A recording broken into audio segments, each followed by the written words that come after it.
If you're having trouble falling asleep or staying asleep, this video is for you.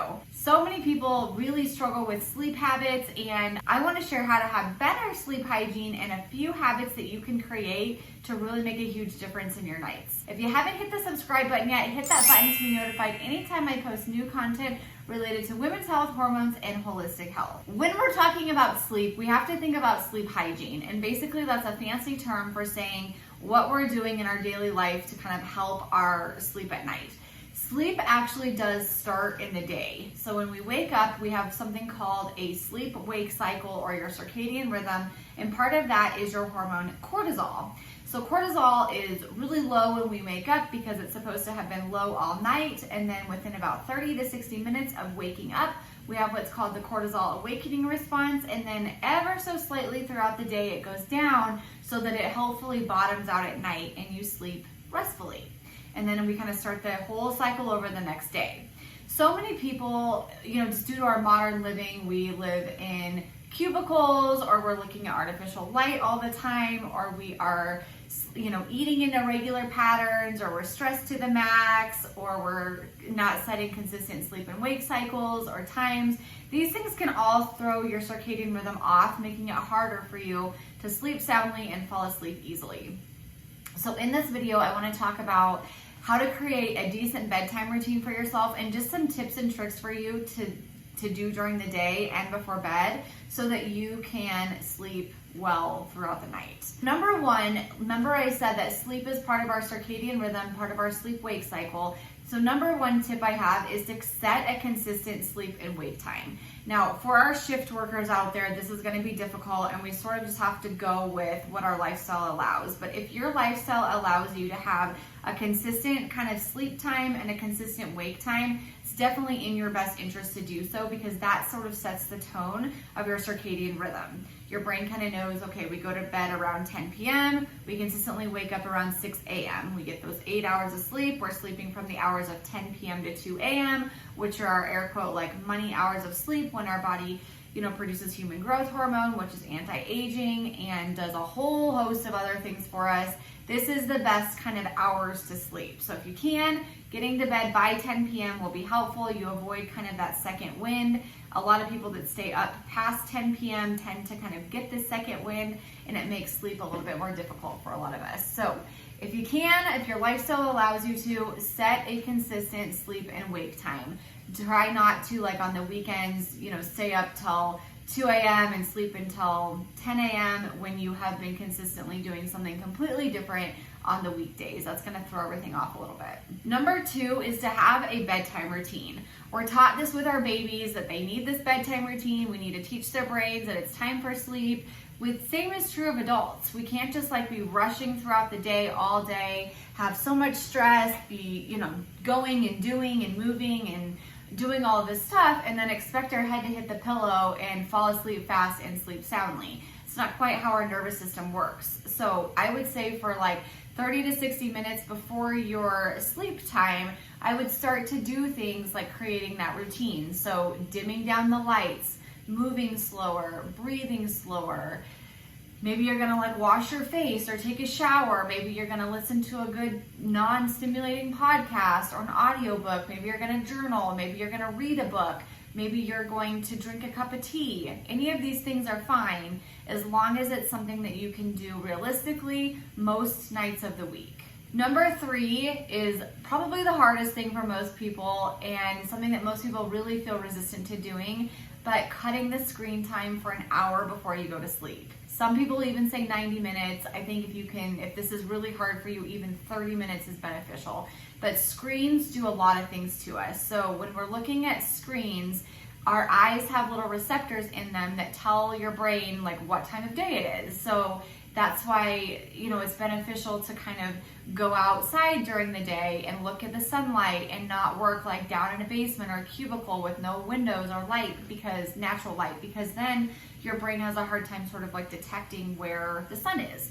And so when we look at blue light and screens and tablets and phones consistently, you're getting that blue light, and that's telling your brain it's daytime, let's go, it's time to rumble, instead of it's nighttime, it's time to start calming down the cortisol, pushing up the melatonin, which is our sleep hormone, and kind of calming things down. So you really do want to get off the blue light. The second thing, which we'll chat about here in a second, is more what you're doing on the blue light too, that can also be kind of like the double whammy. So getting off blue light is helpful. If you have some blue light blocking glasses or screen covers or any of the things that can be helpful, I would definitely start doing that even a few hours before bed.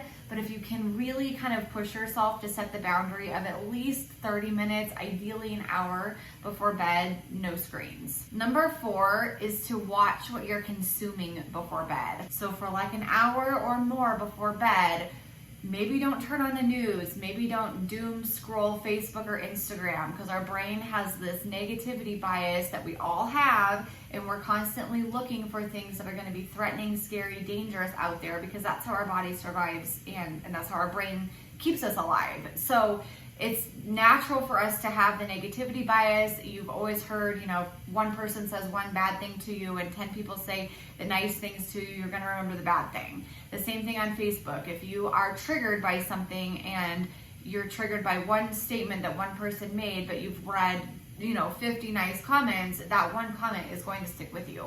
So the news is by nature to increase ratings and clicks and things like that, going to scare you. That's their pure job in the way that they promote the news and say it. And so when we are looking at these things, it tends to be more fear-based, it tends to be stimulating, it tends to sort of turn on that fight or flight response. So you really, really want to be very protective over your peace, especially before bed, but honestly, all throughout the day. It's not that we can't look at these things and go on social media or the news or watch the news or anything like that, but we do need to watch how we're consuming it, how we're reacting to it, how much we're consuming, because it really isn't helpful after a certain point. The news really reports the news for the first few minutes, and then after that it's a lot of speculation and commentary and things like that, which definitely can be entertaining, but maybe not super helpful at the nervous system calming down. Make sure that you're very protective over what you're consuming, especially before bed. Number 5 is don't have a super heavy dinner right before bed.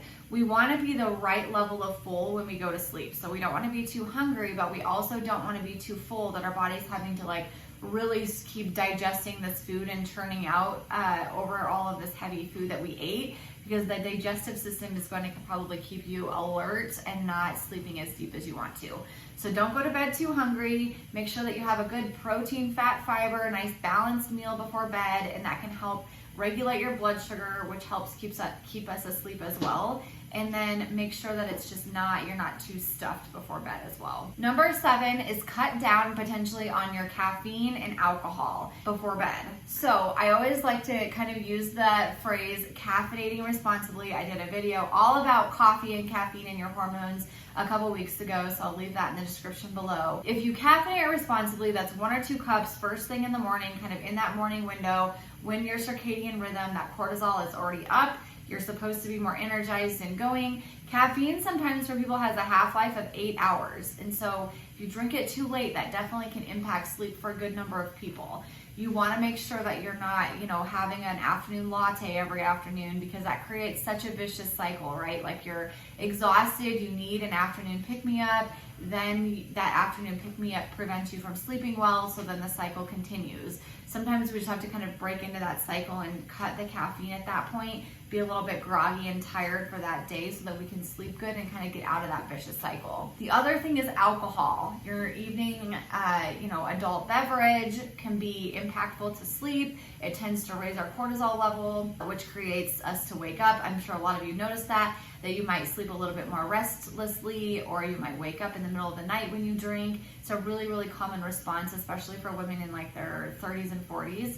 And 50s and beyond, to just not sleep great when you drink. So if that's something that you're doing, like your ritual is your nightly adult beverage, try to do something like kombucha, make a mocktail, like sparkling beverage, like with bubbly or something like that. You can do herbal teas are great, some chamomile, something like that. I think a lot of it is just the act and the ritual for a lot of people. They also have obviously non-alcoholic wines and beers and things like that are really beneficial. My husband drinks Athletic Brewing Company, which is a non-alcoholic beer. And I know that they have different like wines and things like that too. So find a replacement for yourself. I think it's hard to just completely cut things out when there's such a ritual for you. Same thing with morning coffee. If you really like your morning coffee and it's maybe not doing the best thing for you, you're feeling anxious or you're drinking too much caffeine, I think find like a replacement for the ritual. Same thing with the afternoon latte. Drink a cup of tea that's non-caffeinated, or a bubbly, or kombucha. Get yourself something that is semi-enjoyable, that's not going to create that more like physiological response that wine or alcohol and caffeine are creating for you. Number 8 is do something relaxing before bed. So this kind of goes into just our overall bedtime routine. It can be taking a shower, a skincare routine. It can be drinking a nice cup of chamomile tea. It can be journaling. It can be like working on some deep breathing. It can be as simple as simply closing your eyes, putting your hands on your chest, and just checking in. Feeling whatever is emotionally there. All I tell my patients to do is just identify and validate whatever emotions are there. That teaches your brain that when you do that you're not trying to change them or modify them or repress them or gaslight yourself out of them. It's just simply saying, yep, this is the reality of what's here. I'm feeling angry, I'm feeling sad, grieving, resentment, frustration, stress, worry, fear. There's lots and lots of different emotions out there. In fact, I'm reading the book right now, Atlas of the Heart by Brené Brown, and in that book she goes through all these different emotions and what they mean and how they kind of interact with each other. It's a really, really great book if you're interested. I'm going to do a book review on it eventually. But there's 72 different emotions in there. So not all of us have the words for all of those and the verbiage, and that's okay. But try to just identify and validate what's kind of living in your heart, and that can be really soothing to your nervous system as well. And number 9 is to cut down on like the noise and stimulation. So much like our circadian rhythm and like the patterns that happen with the sun and the moon cycle, kind of dimming your light at night can kind of tell your brain like, hey, it's getting to be closer to bedtime, we're slowing down, we're dimming down, we're not listening to like excessively loud noises, things like that. We're really just sort of like limiting the stimulation on our nervous system, which is helpful for relaxation. And 10, this one is also equally as hard as the cutting the screen time, I think, but using your bedroom only for sex and sleeping. I think a lot of us, I am so guilty of this during the pandemic. In fact, I worked in my bed a lot, and I have really tried to get out of doing that, but sometimes it still sneaks back in. Watching movies in there, scrolling the phone in there. Really, really make a concerted effort to use your bed for sex and sleep only, because that will kind of teach your brain that that's what that's for. And if you're going to be on your computer or watch TV or whatever, try to kind of keep it outside of the bedroom. And I know that that's probably the hardest one that I've mentioned, but it really can be beneficial for people who have a hard time falling asleep and staying asleep. I hope that these things were helpful. I could go on and on and on about sleep hygiene and tips and how to deal with this. I'm going to give you one more bonus tip. If this is you that I'm describing, if you're like, wow, yeah, I struggle with staying asleep or falling asleep, I want to remind you that sleep is a really highly psychological process. So meaning your brain has to feel very safe to sleep well. If you were sleeping in a cave and there was a threat of a wild animal outside of there, your brain's not going to want you to go into this deep, really restorative sleep. It's going to kind of maybe doze off at best. You may not sleep at all. So I want to remind you that that's what's happening to many of us right now. We are alert all day. We're perfectionists, people pleasers, put a lot of pressure on ourselves. We're addicted to approval. We are type A. We are in the urgency culture. There's all kinds of threats and fears and dangers and things that our brains are responding to on a daily basis. And sometimes that can carry off into the evening hours as well, especially when we haven't processed through it. And so our brains just don't feel safe enough to really get into that restful sleep. So all the suggestions that I mentioned to you can be very, very helpful, but also I want to remind you that if this is you and you're in the middle of the night or you're laying in bed before you're getting to sleep, taking a long time to sleep, and you're saying, oh my gosh, I need to sleep. This is so miserable. Why can't I sleep? What's wrong with me? I'm going to be so tired tomorrow. I hate being tired. I need to get this solved. What should I do? Those are all sending messages of extreme danger to your brain. You're telling your brain that this lack of sleep is the biggest problem to solve. It's a huge threat. It's very bad. And that is exactly what the problem is. So a better way to handle this is, instead of sending all of those scary messages to yourself, telling yourself, actually taking the pressure off of it.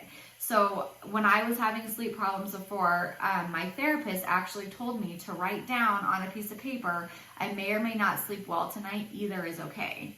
And I know that you feel like sleep's so important and it makes us feel good, and it's, important for overall health and wellness and weight loss and hormones and all those things.